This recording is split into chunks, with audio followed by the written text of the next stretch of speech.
For Development Commissioner, it is easy to believe that the world is always in the grip of one crisis or another. In the newspapers or on TV, there is often the worst kinds of news.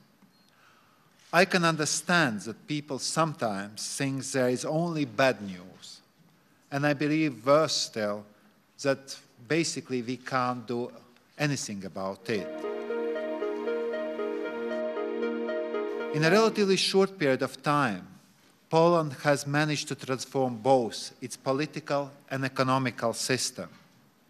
30 years ago, a small group of workers established a trade union.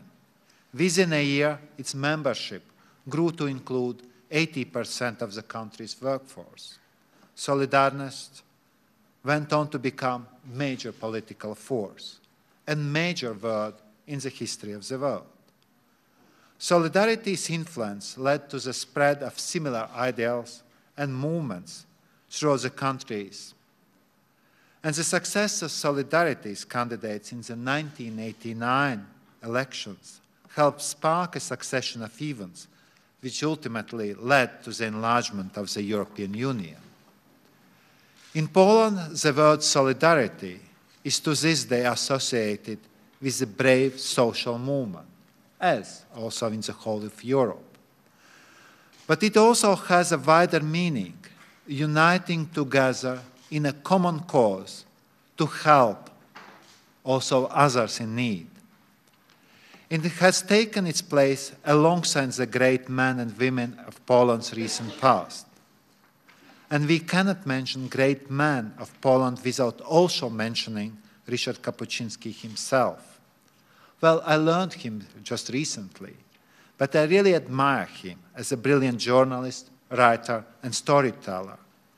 And he understood that sometimes you have to put yourself in the front line, rather than stay in comfort zone of the newsroom. So imagine if Kapuscinski had been there in the aftermath of the devastating earthquake which struck Haiti.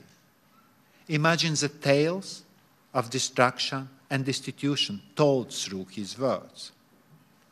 Well, just 3 weeks ago, I have been in Haiti. I was able to see for myself the destruction caused by the earthquake. I saw the refugee camps and walked among the rubble that were once homes, schools, and hospitals. The scale of tragedy is immense, but it also made me realize of EU's development policy. But development policy also goes much further than our natural instinct to help others in need. The aid Europeans are giving is not panacea. It must be more a catalyst for a change. Our commitment must be measured by more than just euros and zlotys we spend. The aim of development is not only to give people enough food for today, but to help them build better tomorrow for themselves and their children. It's about learning from experiences, sharing ideas, values, and understanding opportunities. That is why Poland has so much to contribute to Europe's development policy. Poland's familiarity with transition, the lessons of democratic change, and economic reform are qualities that have inspired your neighbors. They can also inspire Europe's interest and solidarity with developing countries across the world.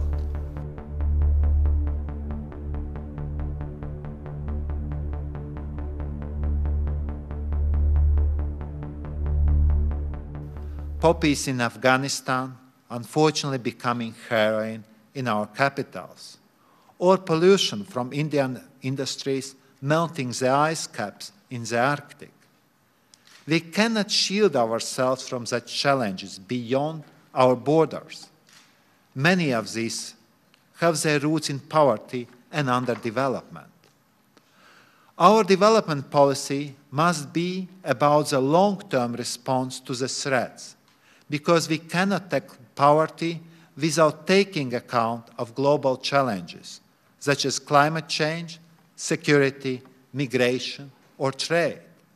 There is indeed no possibility for development without security, and no chance of security for any of us without development for every world citizen. To keep our promises to increase aid. It will be far from simple to meet our commitments in today's economic and financial environment. But if we do not meet our promises on development policies, I believe we lose the most important things that you can lose: credibility and trust. And solidarity means delivering on commitments to help to tackle poverty. The action plan is also getting better value for aid, making it more effective. And it is a plan for ensuring other European policies, such as trade and migration, also work for development. In setting out how Europe can keep its promises, we also want the rest of the international community to play its part. We have put forward ideas about how developing countries themselves can increase own resources. This means involving them in an international effort to tackle tax evasion, as well as strengthening their tax systems at home. Europe can export to the world the solidarity that was made in Poland.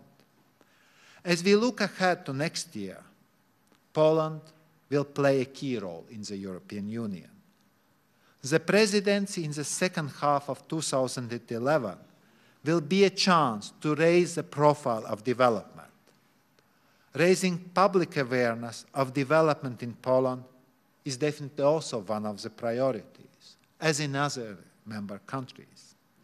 I am pleased that next year's edition of European Development Days will take place here. And I am also very much pleased that 83% of Polish citizens support development policy's objectives.